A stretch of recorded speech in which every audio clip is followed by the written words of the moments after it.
खुली आंखों ने देखे थे कुछ ख्वाब, ख्वाबों को मिला था हौसले का पंख, पंखों की परवाज ऊंचे आसमान में बाकी थी। सपने सच होने की बात अभी बाकी थी और ये बात अब हरदम बाकी ही रहेगी। ख्वाब, हौसला, हुनर सब कातिलों के हाथ चढ़ गए। कुछ दमकते चेहरे अब दर्द भरी दास्तां बनकर रह गए। दोस्तों नमस्कार, मैं आपका भूपेंद्र नारायण सिंह INC टीवी पर स्वागत करता हूं।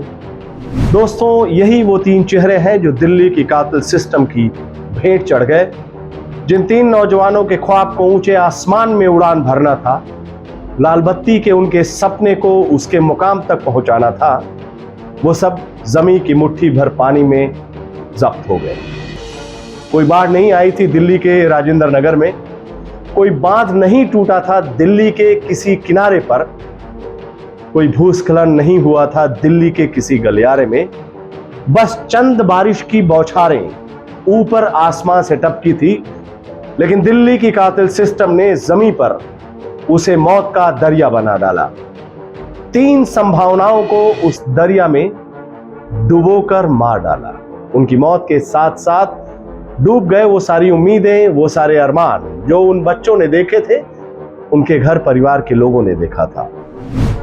UPSC की तैयारी करने वाले छात्रों के जज्बे और उनके घर वालों के जज्बात पर एक किताब लिखी है मेरे मित्र शशिकांत मिश्र ने। उपन्यास का नाम है नॉन रेजिडेंट बिहारी। कहानी का नायक राहुल मुखर्जी नगर में लाल बत्ती के लिए संघर्ष करता है, लेकिन संघर्ष की असली परतें खुलती हैं उसके कटिहार के घर पर। पिता जमीन गिरवी रखकर बेटे की पढ़ाई के लिए पैसे जुटाते हैं। बेटा 2 वक्त का खाने के लिए खाता है तो माँ का पेट भरता है। बेटा दिल्ली में असफल होता है तो आंसू उसके घर वालों की आंखों में छलकते हैं, लेकिन एक उम्मीद की लौ हर किसी की आंखों में टमटमाती रहती है।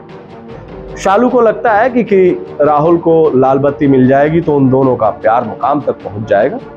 शशिकांत मिश्र इस किताब में आगे लिखते हैं कि राहुल के घर वालों को लगता है कि बेटा UPSC निकाल लेगा तो घर परिवार खुशहाल हो जाएगा। नॉन रेजिडेंट बिहारी में वो आगे लिखते हैं कि खुद राहुल को लगता है कि वो लाल बत्ती निकाल लेगा तो उसे वो सब कुछ मिल जाएगा जिसका वो हकदार है। कुछ इसी तरह की छोटी बड़ी उम्मीदें पाले हमारे गांव देहात के न जाने कितने गुलमोहर अपनी शाखाओं से बिछड़कर हर साल दिल्ली पहुंचते हैं, लेकिन भ्रष्टाचार की भट्टी ज्यादातर को निकल जाती है। परीक्षा में घोटाला से पहले ही कोचिंग संस्थानों के फर्जीवाड़े में फंसकर हर साल हजारों संभावनाएं दम तोड़ देती हैं। कुछ के ख्वाब टूटते हैं, कुछ के सांसों की डोर टूटती है, ठीक इन्हीं तीनों छात्रों की तरह। हस्तिनापुर की हत्यारी सिस्टम तीनों बच्चों की मौत को हादसा बताने में जुटी हुई है, लेकिन हकीकत में ये हत्या है।